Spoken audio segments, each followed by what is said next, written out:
takdir kadang-kadang memang di luar jangkauan akal sehat dan pikiran kita.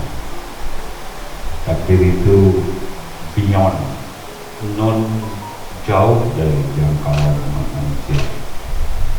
Sekali lagi kita bangga, kita bahagia sebagai umat muslim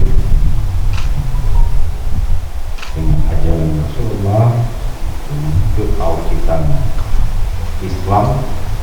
Kita mampu melewati semuanya dengan tawakal, dengan sabar,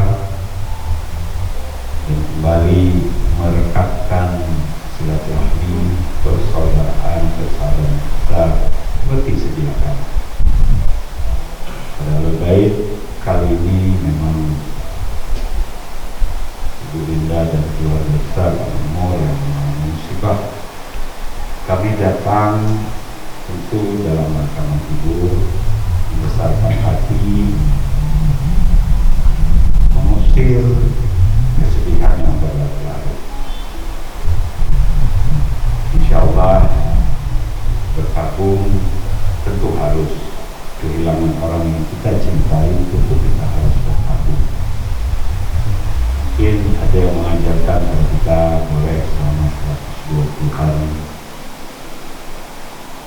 tapi pekerjaan harus kita lanjutkan.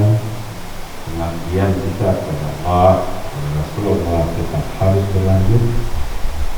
Bahkan pengabdian sedekah kita kepada sesama manusia, kepada negara, kepada saudara-saudara kita tetap harus berlanjut.